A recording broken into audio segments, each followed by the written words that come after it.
Hello, welcome back to another episode of the Full Volume Podcast. If you love wine or you don't know anything about wine, this is a fantastic episode for you. My good friend Reese Johnson is joining us on the podcast today. He is a winemaker. He's the cellar lead down in Fredericksburg at William Chris Winery. He spent some time in Napa and has a very cool niche job that I think a lot of people don't know the ins and outs of. It's a beautiful blend of art, of science, of manual labor, of intellectual labor, all the things. And if you've ever wondered what it's like to make wine, this one's for you. Say what's up to Reese and enjoy the podcast.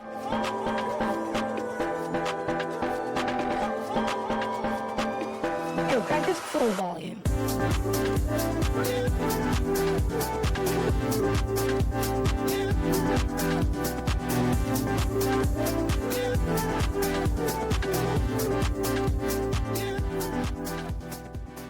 Hi, Reese. What's going on, guys? Welcome to Full Volume. Thank you. Thanks for having me. So Reese, for those that don't know, which is everybody, is like one of our longest family friends. Maybe the longest. Probably. Yeah, we grew up on the same block here in Austin, and Reese is a professional winemaker, which true. is pretty cool. Pretty fun. I think you might be the only person I know that does that full time.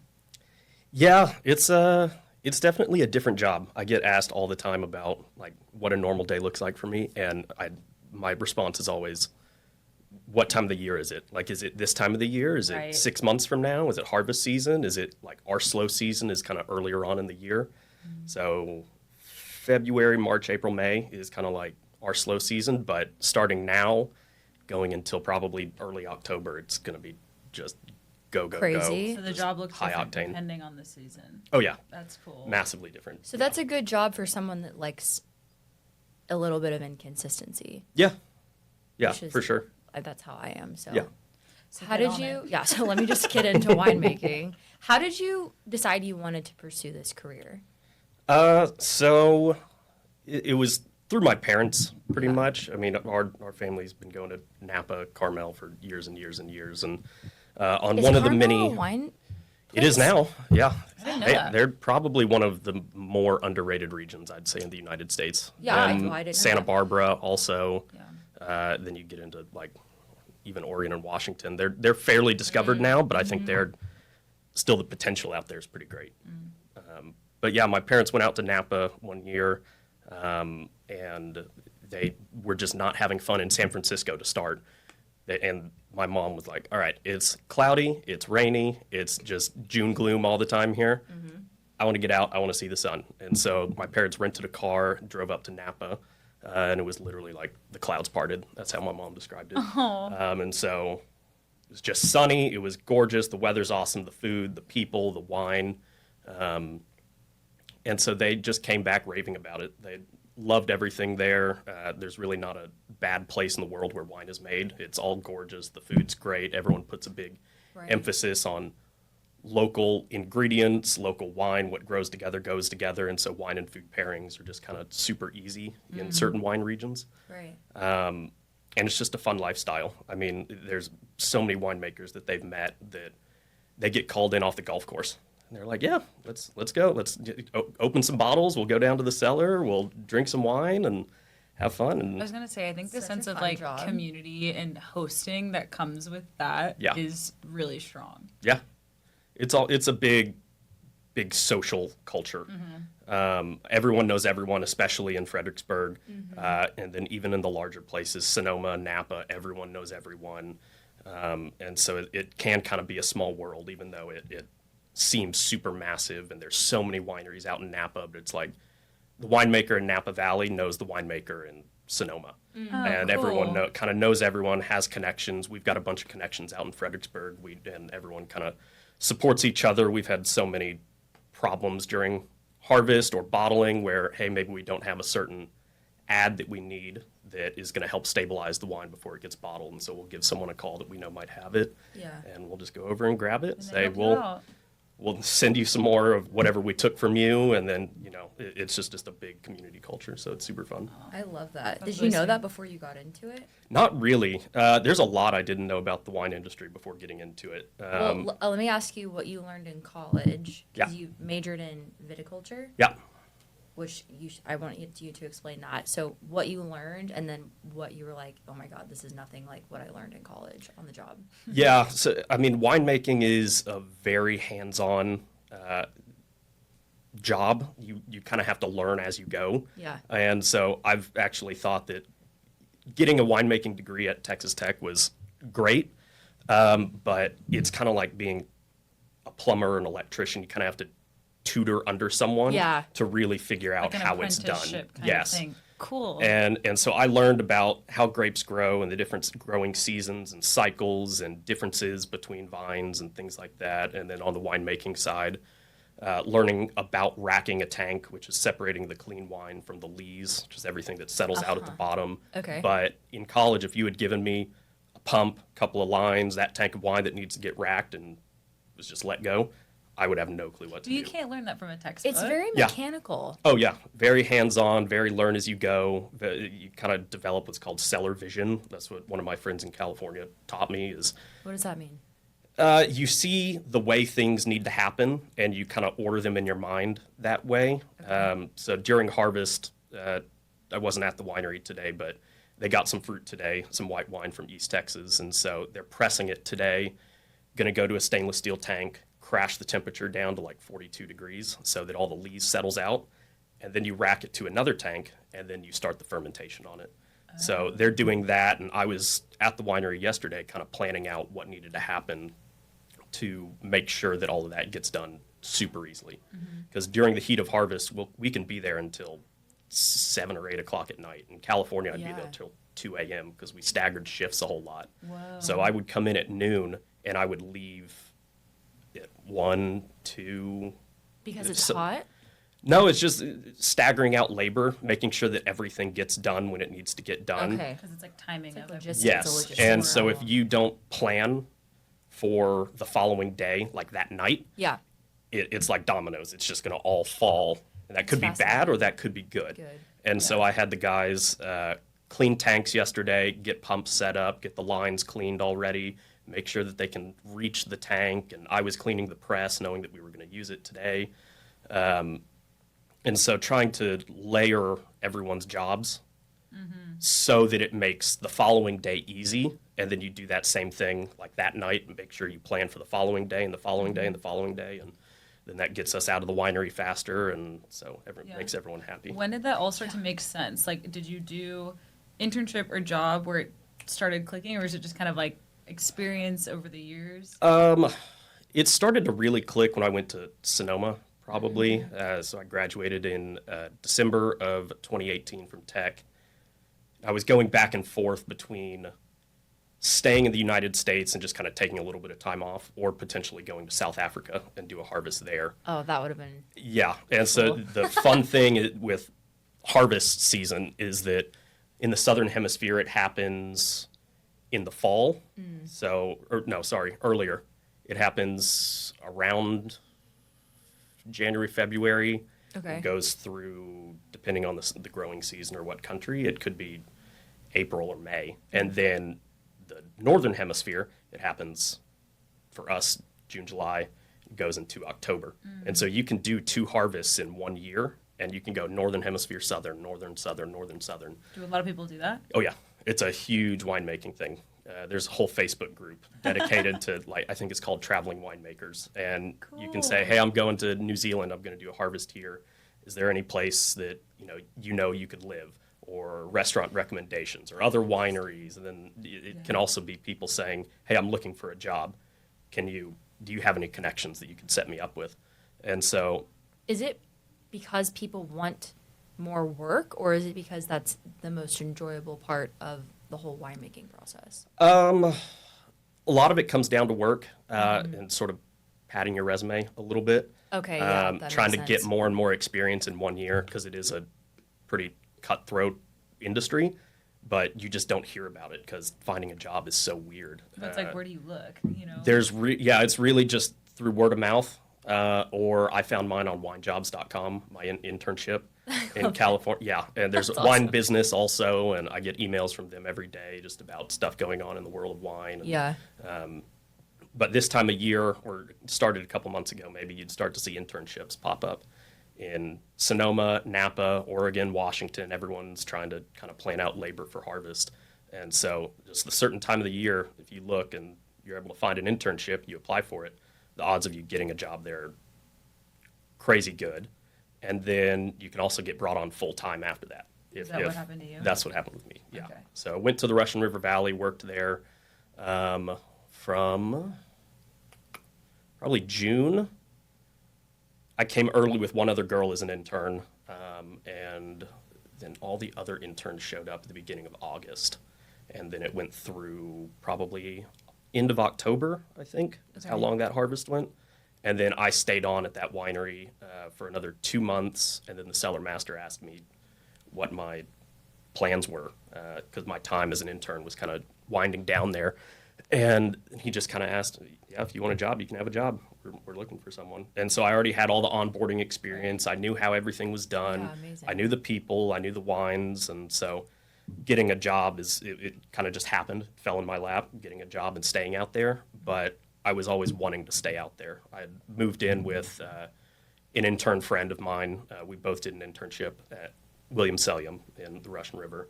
And he and I lived on the Drake House, which the Drake Vineyard is a vineyard that William Chris owns. They grow Pinot Noir and Chardonnay out there.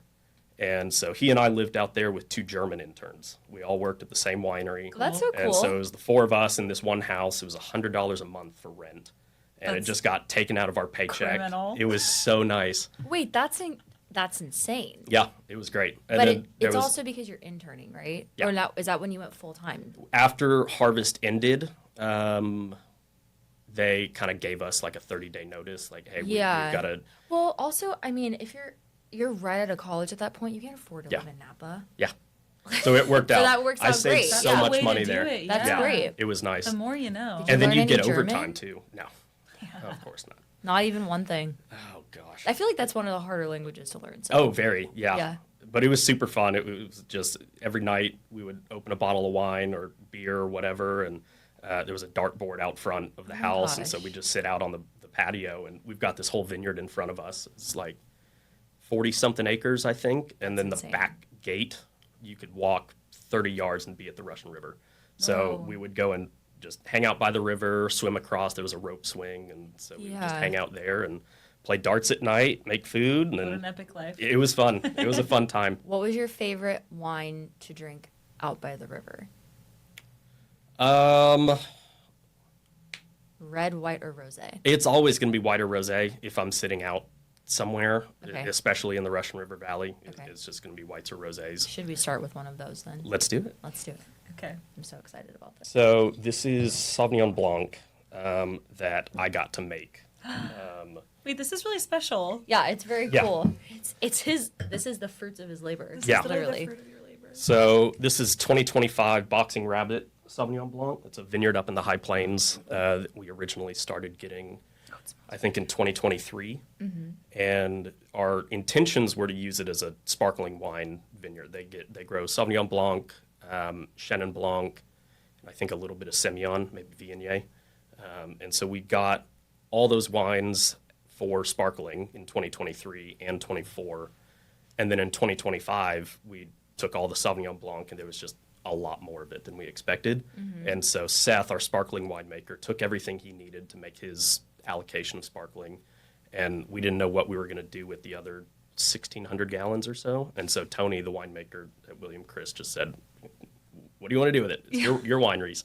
And so I got to pretty much make all the winemaking decisions start to finish on it. And Whoa. I didn't know that it was going to get bottled. So this is like your first like full-fledged cycle that you. First one, yes. The next one we'll try as a rosé that I got to make last year Wait, also. oh my god, this is a really big deal. Wait, Cheers, congratulations. I didn't know that. Oh my gosh. Okay, so what do I need to know? And the smell is amazing. Yeah, it's a super old vine vineyard. I think the Sauvignon Blanc is about 30 or 40 years old, which it's for really mellow. Texas is super interesting. because a lot of vineyards up in the high plains, they'll get ripped out because of freeze or hail. And last year we had tornadoes and a freeze and hail. Yeah. And Oh, so God. there's Okay. so many environmental factors that influence vineyards out there. And so the fact that these vines have made it this long is pretty cool. And so I just wanted to kind of take this wine in a different direction than our other Sauvignon Blanc Yeah. that we make from Del Valle. That vineyard's, the Mary Ruth. no. That's different. There's a little bit of Del Valle fruit that goes into Mary Ruth. Okay. The Moscato Giallo Okay. is one of them. That's what makes that one super aromatic. But the Del Valle Sauvignon Blanc we make is much more oak influenced. It's sort of a newer world style of Sauvignon Blanc, I think. This one I wanted to make a little more restrained. And What does that mean? so How do you do like? How do you decide the difference? Like, what do you- just what winemaking changes? decisions. Okay. So New World wine is like California, New Zealand, Australia, South American areas, Oregon, Washington, New York. That's all New World. Old World Okay. is Italy, France, Spain, Austria, Georgia, Okay. Hungary, Germany. Do you have a preference? Old World. I Yeah. think most people like Old World. I'm a New Zealand fan. Yeah. So this wine I kind of tried to make in a New Zealand style / It's Old like- World style. Peppery almost. Yeah. Yeah. So that's something you should get with Sauvignon Blanc is if it's from New Zealand, a lot of people will say it kind of smells like cat pee. That's that's a descriptor for Really? it. Yeah. I'm gonna start thinking about that now. Yeah. Another one is like tomato leaf. I've heard that before. Okay. And it's just super citrusy and stone fruit driven. Yes. The Sauvignon Blanc that we make from Del Valle is much richer, a little more oak impact, a little riper, more like peaches and like ripe apples, tart apples. This one I wanted to be not linear, but I wanted the wine to be a different style than the one we already make. It's really good. Yeah, I like it. Like, very, very impressed. It's delicious. I mean, I hate to say it's like it's drinkable, but it's like it's very drinkable. Yeah. Do you know what I mean? Yeah. Okay. I have a question. Mhm. I went to a wine class.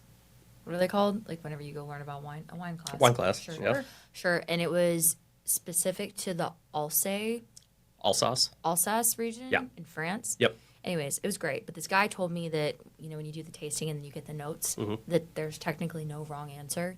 Is that true? That's true. Yeah, I mean, yeah, it's up to every wine is going to kind of smell different. Everyone has their own nuances in a wine that they pick up. Like you said, peppery. That's kind of how I wanted it to be. It's very good. But a lot of people might say that it's more citrusy or it's more oaky. There's 20% new oak or a little under that in this wine.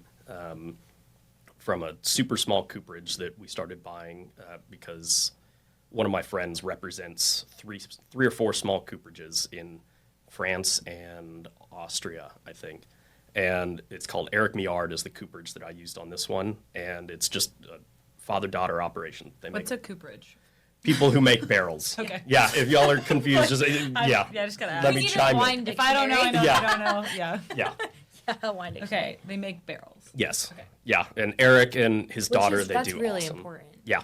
Oh, yeah, barrels That are huge for imparts a wine. lot of the flavor. Yeah. Yeah. That's why when the oaky Chardonnay that you don't like, Yeah, I don't. it's like because it's that. aged in an oak barrel. Yeah. Oh yeah. Yeah. Not a fan.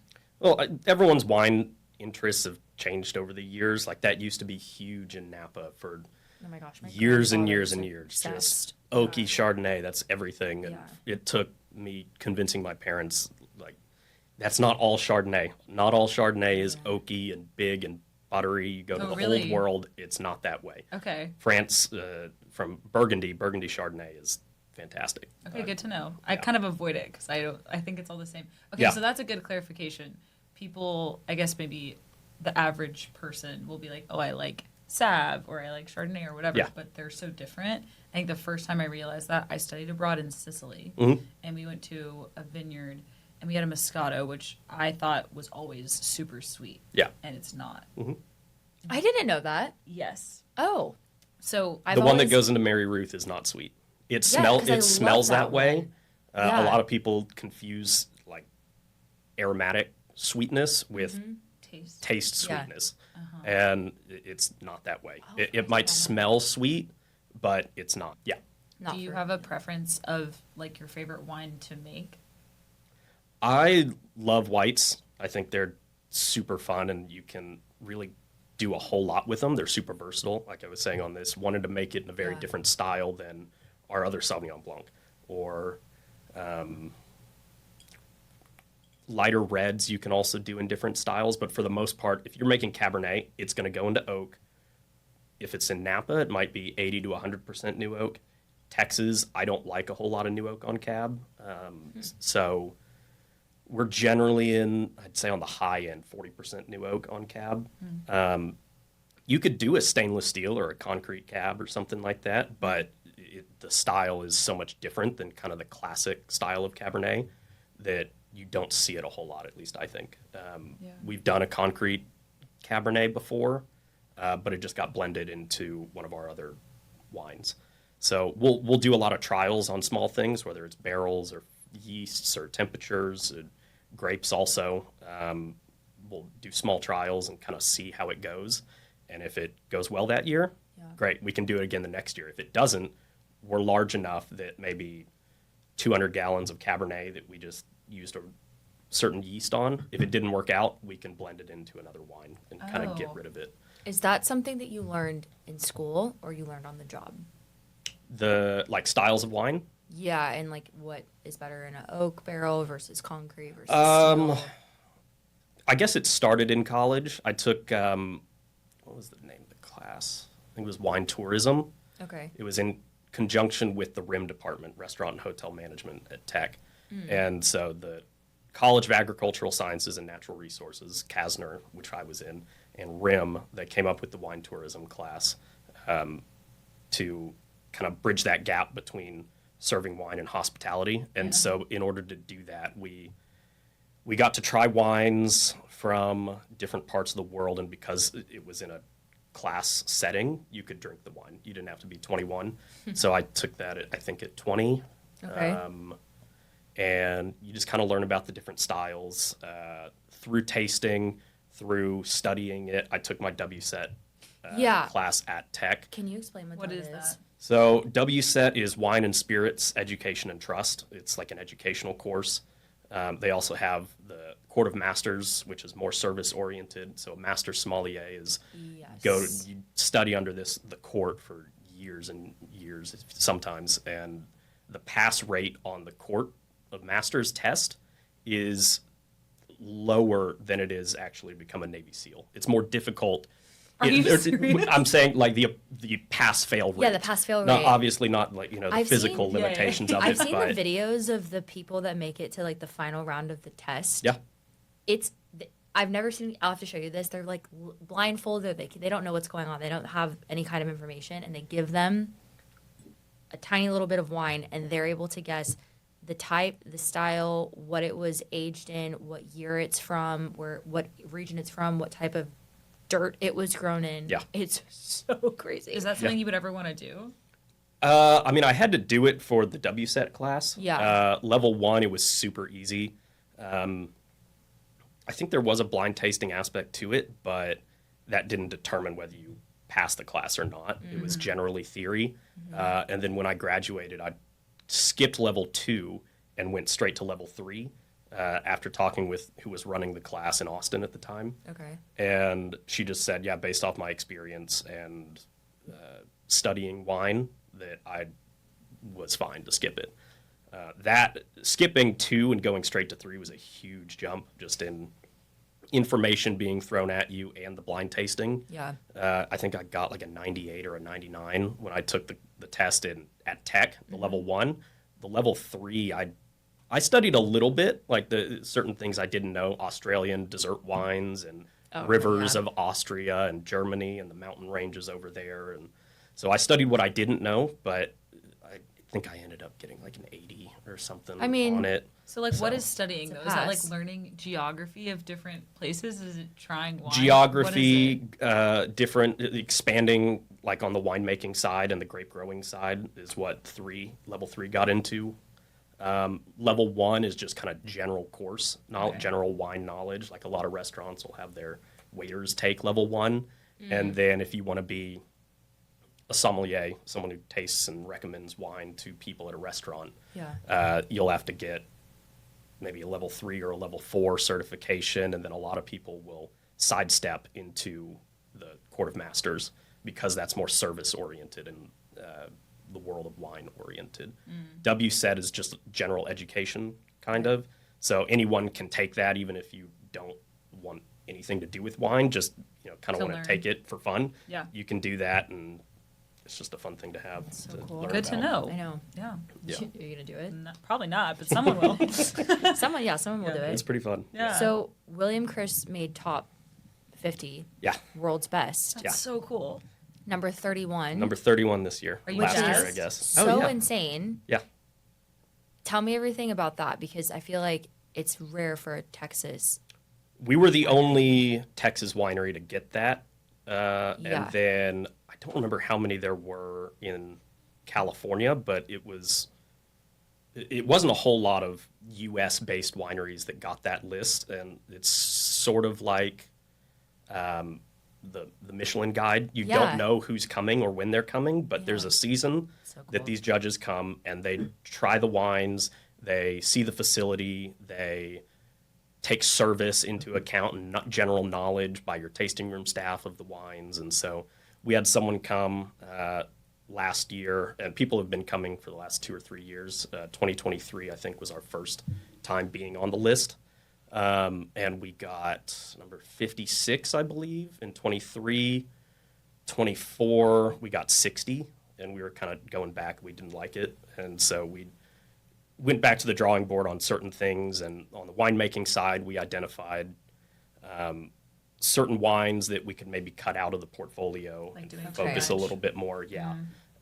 And then also we focused on a lot of organizational stuff and just making sure the cellar looked show ready at all times, because we'll see hundreds of people over the weekend. Yeah. We just had one release party last week, and I think they sold 500 or 600 tickets, and they were expecting 50 to 100 walk-ins, and that's kind of like a normal tasting room weekend for us.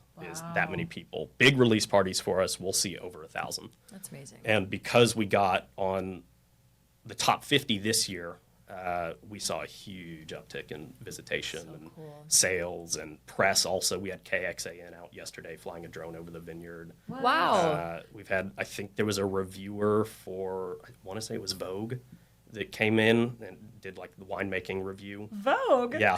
And then awesome. Yeah, that's a big deal. Texas Monthly did Yes. an article on it. I don't know if it was us or just the Texas wine industry in Yeah. Fredericksburg area. Yeah. But they came out and did a article last year on something related to the wine. Yeah. That's very cool. What's that been like? I feel like even for my friends, like going to Fredericksburg for wine tours and things has spiked a lot. Yeah. In like recent years, you've been part of it. What's that been like? It's been a lot. I try not to go downtown a whole lot on the weekends because it's just a nightmare. Yeah. If I have to do anything in town, I'll go at like 9 a.m. and I'll get like 5 or 6 things knocked out all at once instead of going on Saturday and then leave and It's a do. lot of And then the next bachelorette week I go back and do something. Kind of like I make sure I've got all my ducks in a row Yeah. in terms of errands before going into town, because parking's crazy. People a lot of times they're either drunk or they're in the process of getting drunk because it's an open carry on the square in Fredericksburg, and so you can walk into some stores and just grab a beer out of a cooler and walk out. You don't even have to buy anything. And then That's there's wild. wine and Like so frosé. Texas. Yeah, I know. But it's a That's Fredericksburg's great for a business. oh, it's great. Yeah. Yeah. That's great for business. Yeah. But I bet it's really different than living in Napa. I was gonna say the contrast is probably wild. Yeah. So the job side, going from California back to Texas, we're super laid back at William Chris, whereas at William Cellium it was a lot of the same thing day after day after day, outside of the harvest season. But here it's, we put a big emphasis on getting stuff done, and once you're done, you can get out of the winery. Like Fridays, we'll generally work from 8 or 9 to noon, 1, 2 o'clock, and then we'll kick everyone out. It's the weekend. Get out, go enjoy yourself, go see family, do whatever you want to do. Because we know harvest season, it's all hands on deck. Right. Everyone leaves whenever the work is done.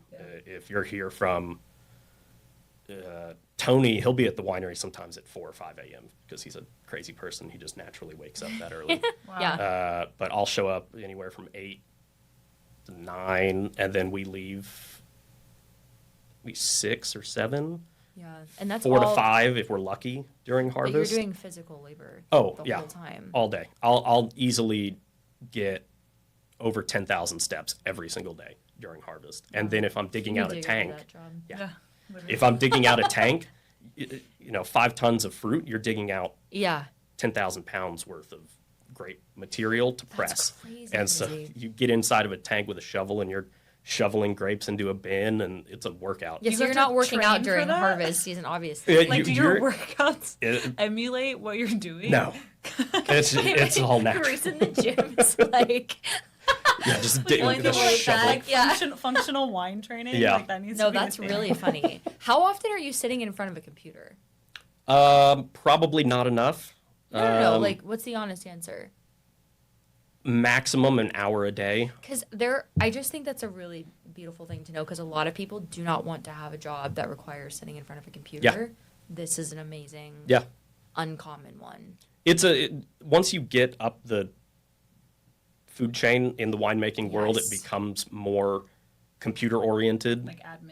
Yeah, like, you just kind of organization. have to, especially if at our scale, we've got a whole winemaking software that will send work orders to our cellar guys. They'll complete it, and then either myself or Tony will have to complete the work order on the software side. Well, because you And- guys are in restaurants and grocery stores now. Yeah. So there's a lot of like supply and distributing, I'm sure. that Yeah, you have yeah, to deal everything with. goes through our software. Yeah, When we package out wine, we'll send it to the facility that holds it called Wine Cub. And so we've got to package it out, and then if I need to look up how many cases of Texas High Plains Cabernet we made, Yeah. I can look it all up and kind of know where things went, restaurants, Yeah. wine shops, things like that. I was just in Carmel last week, and there was a wine shop there that had one William Chris wine.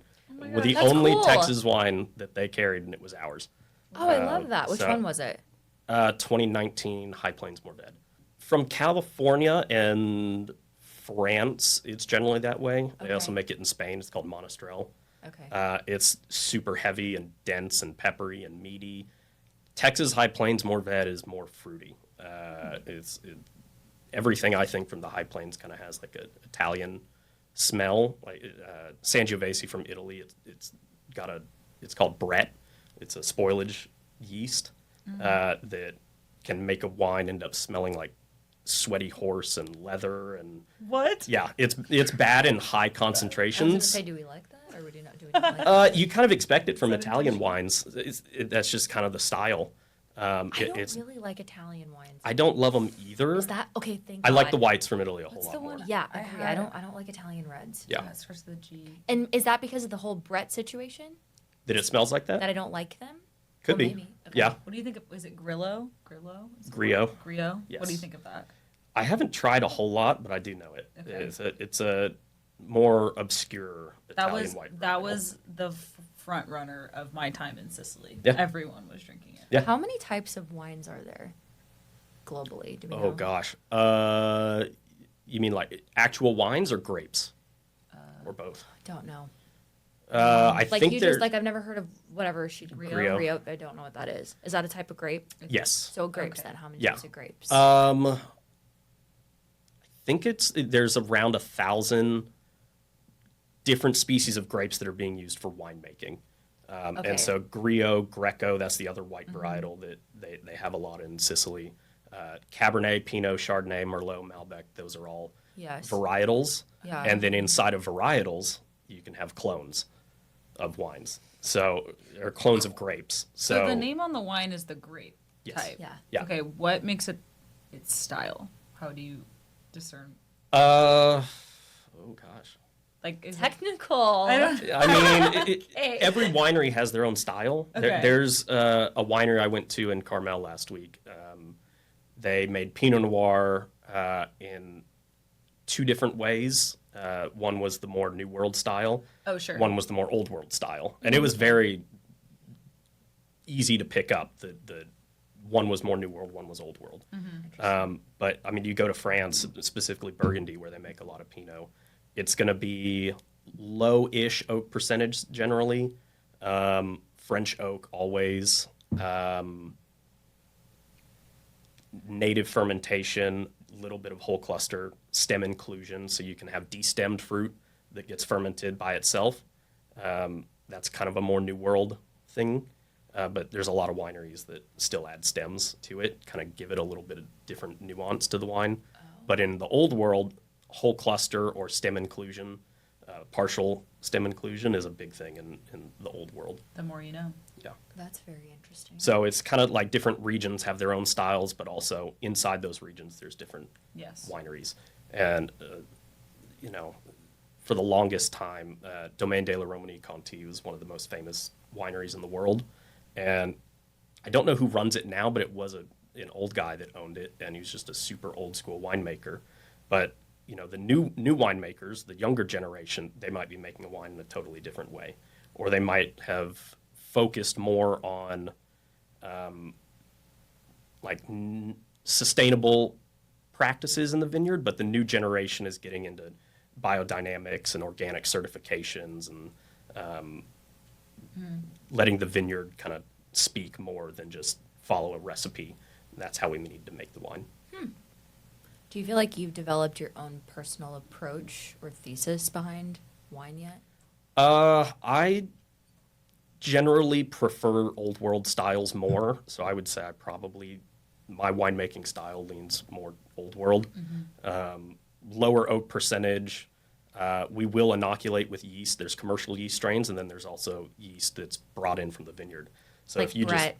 yes, Okay. and there's all kinds of different yeast species also. Some are better for fermenting grapes to dryness when the sugar level is at 0 or under 1, and some that are specifically made commercially for sparkling wine production or sweet wine production. The yeast might die off after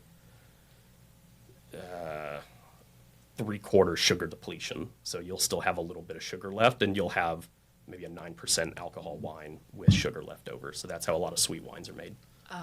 Interesting. But You're gonna- my style, yeah. I would think, is more Old World. Okay, but the more you get into it, the more that will develop, right? 'Cause For sure. What do you think of like funky orange wine? Orange wine is like anything that has skin contact. Yes. So white wine, if you leave it on the skins, it will pick up a little bit of an orangey color. And rosé generally is made by leaving the skins in contact with the juice for a couple hours or a day or 2 days, depends on the color you want. You can also blend in a little bit of red wine to a white wine and make it a rosé. So there's a couple different ways to do it. Yeah. So yes, technically, I guess rosé is an orange wine. Okay, Okay. and what do we need to know about this gorgeousness? This one smells a little funky, Okay, I haven't tried it in a little while, but I like but that. it could so be. it's a good. That's It's a positive note for year-old me. rosé. So this was the wine I got to make last year. This is also your wine. Yes. Oh my gosh. Can we buy this like in cases? I No, feel like we're- I want This one, I don't know. Probably not anymore. Okay. I stole a case off the bottling line when it So limited first- edition. Yeah, Wait, I want to buy some, and I feel like I want to age it. yeah. Like, because when you're like Yes, oh really my famous one gosh. day, like I have his first one. On Yeah. your 100th birthday. Oh gosh, I don't know if it'd be that good anymore. Yeah, how long can you age wine for before it's not good anymore? It's up to the person. I don't personally love old wine. I think the oldest wine I've tried was a Cabernet from the 80s that I found in Sonoma when I lived there at a wine shop. The cool thing about this wine shop is when people would die and have a whole lot of wine in the wine industry, Yeah. that shop would go in and buy their collection. Cool. And like a so- thrift shop for wine. Kind of, yeah. And Wait, so that's really cool. yeah, What so a I found this concept. like 1988 bottle of Cabernet from Bordeaux for like $15. No, you didn't. Yeah. And it was decent for a $15 bottle of Cabernet. I wasn't complaining. That's Yeah. a good. I mean, that's you have to try that Yeah, stuff. That's exactly. very interesting. Yeah. This is really Like, good. your reaction, what was your reaction for? Because it kind of like me a little more than I thought it was going really? to. I thought yeah. it was super mellow. No, it's like mellow, but normally I don't know. So this was aged and fermented in concrete. And then the yeast I chose was called Blossom. So it was supposed to like accentuate the floral smell Like I of want the to eat wine. something spicy with this. Yeah. There you go. I know exactly what I'm doing. You could do that. I feel like I'm just here for a good time. Yeah. That's why I brought up the idea of doing a wine Yeah, tasting. I literally. love, no, Yeah. it's so smart. Okay, we want to play a little game with you. I think that my personal view of the wine industry, I love it very much. It can feel very exclusive Yeah. and elite, which it is in a lot of cases. But I think that there's probably a lot of nuances that most people don't know about wine, except for the fact that, like, when you order wine at a restaurant, a sommelier comes over and it feels like this very fancy experience. Yeah. So we're going to ask you a few, like, hot take questions. The first one being, what do you think of orange wine now that you've explained what it is? I don't. It wouldn't be the first thing I would order. Like if I were at a restaurant, I think it's got its place. It's one of the oldest styles of wine in the world. During the Roman times, they've hypothesized that when they made wine, it was a style of orange wine called golden wine. They would just blend whites and reds, press them all at once, and the color ended up being really dark and golden. So orange wine is just kind of like a resurgence of that sort of. Good to know. And It's getting historical. yes. I'm going to say that when people give me crap for it. Well, because our cousin who's very into wine almost had the opposite take, where it was just like, oh, it's very hippy dippy. It is, yeah. It popped up a couple years ago, probably. Okay. Kind of mainstream a little bit more. Yes. But there's always these styles of wine that pop up like that. Like natural wine. Yeah. What's the vibe? I think if you can do it correctly, it's not bad. But my experience with natural wine has not been great. For everyone listening, what can you explain what natural wine is? 'Cause I'm not sure we all know what it means, but we drink it. Yeah. So the sort of clickbaity thing of natural wine is Yeah. no sulfur added. Yes. And I just don't buy into that. Your body naturally produces sulfur every single day. So when people say, "Oh, I'm allergic to sulfur," that's what gives me headaches, I disagree. There's more sulfur in raisins than in wine, and people eat raisins all the time. So that's like, okay, so there's another hot take thing. I feel like there's so many newer wineries popping up that are trying to capitalize on that whole thesis and Yeah. the fact that wine bottles are the only thing that we produce that doesn't have an ingredients label on it, and there's like the whole scare tactic that Yeah. there's added sugar and blah blah blah blah blah. Is that true, or is it kind of just like a health gimmick that we're buying into? Some people will put it on there. No sulfur added. No, natural yeast fermentation. No sugar added. Like that's another kind of mainstream thing that's popped up recently. Just everyone worrying about health, and especially ingredient labeling. Wine is something that they've sort of wanted to do, and you can do it, I guess, but also just know what the style of wine is that you're drinking. Yeah. Do a little research if you want to. That's what I do a lot of the time. If I go into a wine shop and I don't know the winery, I'll take a picture of it on an app I have, and it pulls up the scores, the blend, the cost, sometimes the way it was made, if it has the information, the winery sometimes also. It'll talk about the history of it, and so I always like to do that whenever I walk into a winery or a wine shop, and just take a picture of the label and read up on it a little bit. Yeah. Okay. Yes, I think for people with less of a honed taste, what do you recommend if you're in like a grocery store looking on your wine? I mean, a lot of people are going to gravitate towards what they know. So Pinot Noir, Chardonnay, Cabernet, those are some of the largest planted grapes in the world. And so they know Napa, they'll know maybe Sonoma, they'll know Burgundy, Bordeaux, but when you get into France, it gets very confusing for a lot of people. They get So what is this shock. word? Yeah. They don't know what it says. And so I always just say, start trying stuff. Try a Bordeaux versus a Napa Valley or Sonoma Cabernet, Knights Valley, Alexander Valley Cabernet. Figure out what you like. Everyone likes their own style of wine, and then your taste changes. My parents used to love Napa Cabs and Chardonnays, and now they don't. My mom is like done a 180. She loves French wine now. She like only wants to drink French wine, and then my dad only wants to drink California Sauvignon Blanc. But your taste changes a lot. I know I don't prefer certain Napa wines that I used to like anymore. I like Burgundy, Bordeaux, some Italian wines, but a majority of what I collect is French. I've got a almost 500 bottle wine collection. Oh, that's amazing. Yeah, so I definitely swing more towards the French winemaking side. Do you have a cellar in your house? I've got 2 wine fridges side by side. Not like the little guys. No, they're big ones. Yeah. Each fridge I think holds 225, 250 Okay, so bottles. you're about to have to get a third. Probably, or just I used to keep it all at the winery, and then once it got too big, Tony was like, "Reese, it's You got got to relocate. Yeah. How much is too much when you're getting wine at a restaurant? It depends on your price point. I mean, everyone's got like, different The points. $3,000 bottles. I've never gotten one. I probably never would. That's what I mean. But it Like, is. What do you think about that? On the wine, like as a winemaker, I appreciate it. Yeah. Because I know, like, oh, if it's DRC, Domaine de la Romanée Conti, I know that that's like one of the most famous vineyards in the world. If I saw it on a list for $3,000, I would never buy it personally, but I understand why it costs that much because there's the prestige of the winery and the vineyard and the way it was made and the collectability of it. A lot of things factor into the price, but I mean, if it's $3,000, it's $3,000. I won't buy it, but someone will. Someone will. Yeah. Okay, last wine-related question. What is the most underrated and the most overrated types of wine? In your opinion?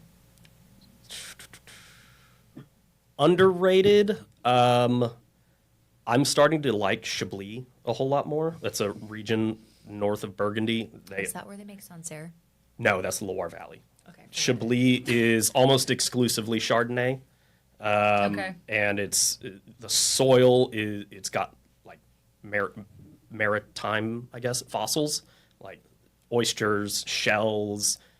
It's a super cool soil profile. Okay. And so I'm really enjoying Chablis right now. Also, Northern Rhone whites, which are Viognier almost exclusively. Okay. But it's just summer, so I'm Light. preferring whites and rosés Yeah. this time of Yeah, year. yeah, yeah. Same. Overrated? I mean, I don't know. Maybe Napa, just because it's not doing as well as it did 20 years ago. I mean, Why is that?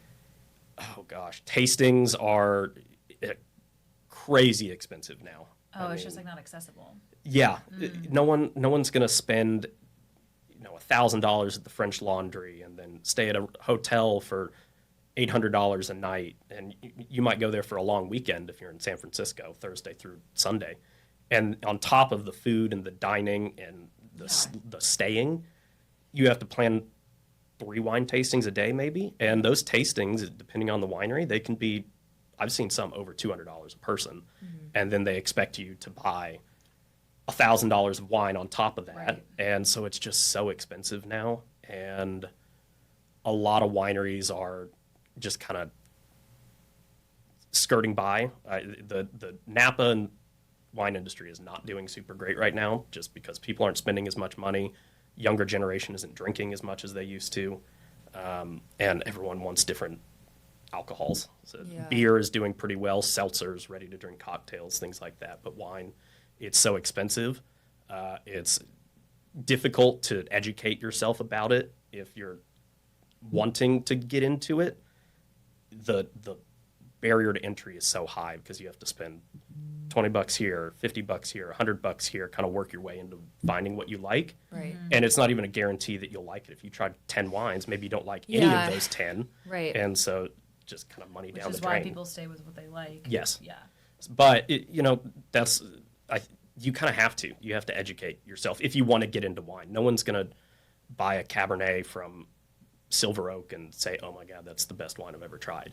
You're going to try that, then you'll try Spotswood or Chateau Montelena, and then you might go to Bordeaux and try a Petrus or a Margaux. Or so you've got to figure out what you like, which is difficult to do in wine. I think wine's very interesting, especially the older that I get, because it really is such a cool intersection of science and art. Yeah. And it's almost like performance arts too, in a way, Yeah. because 90% of what goes into winemaking, no one sees. Mm-hmm. No one sees the cellar work, no one sees harvest, no one sees fermentation. They Yep. don't see when things go wrong, and then you get this really beautiful product, and it's 10%, and that's the art and Yeah. all the science went into it. I think the older that I get, the more I appreciate it. Yeah. But I like your take on just try a bunch of different things, because that's the only way you learn how to get into it. And then Yeah. like also you can navigate your own price points. Yeah. Right. You don't have to go for the big guys. And- you don't have to go to Napa. You can go to Fredericksburg, which Yeah. is amazing. Yeah. And go to a top 50, Yes, you can. which is amazing. And we can probably seat anyone. Yeah. We've got 3 tasting rooms. We No, just it's opened so a sparkling cool. wine tasting room across Oh. the street. Don't tell me that. Yeah, I the love old y'all's post office. sparkling wine Love so Yeah. sparkling much. wine. We had it So the good. other day, Oh, right? it's it's delicious. Well, this is a whole new brand. Oh, it is. It's called Rebecca Caroline. It's Chris and Catherine, their daughter's middle names.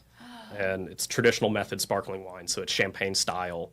We've made pet nat style. Yeah. Still going to make pet nat style wine, but the difference in champagne and pet nat is the aging process of it, essentially. Right. Both of those wines will go through a secondary fermentation in bottle, but on pet nat, you'll put like a bottle cap on top of it and then release it. So it's meant for early consumption, super easy drinking, approachable, Yes. and cheap. Yeah. Champagne method wine is super expensive because of the labor that goes into it, and the extra time. Like Schramsberg and Napa, Oh my gosh. they'll age some of their sparkling wines for over 10 years. Yeah. And so that's the price difference in those. And then you've got to choose a time to disgorge the wine. And so last year we tried the 23s and the 24s that were aging in bottle. And we were deciding, is this a good time to open this one and release it? Or does it need another year or 2 years or 3 years? And so you have to periodically taste through and figure out, is this wine ageable or is this wine not? Is it going to gain anything else from an extra year in bottle before release or not? And so we've got to do that pretty much every single year. And then we'll be tasting out of barrel several times a year. I mean, we've got, or a week sometimes. I mean, blending season is kind of come and gone, but we'll identify what wines can maybe get bottled earlier as opposed to later, because we've got like 4 or 5 months of harvest. And so once harvest starts, we can't really blend and bottle anything during that time. So we'll have to Right. go through and say, hey, this Grenache or Sangiovese, it tastes good right now.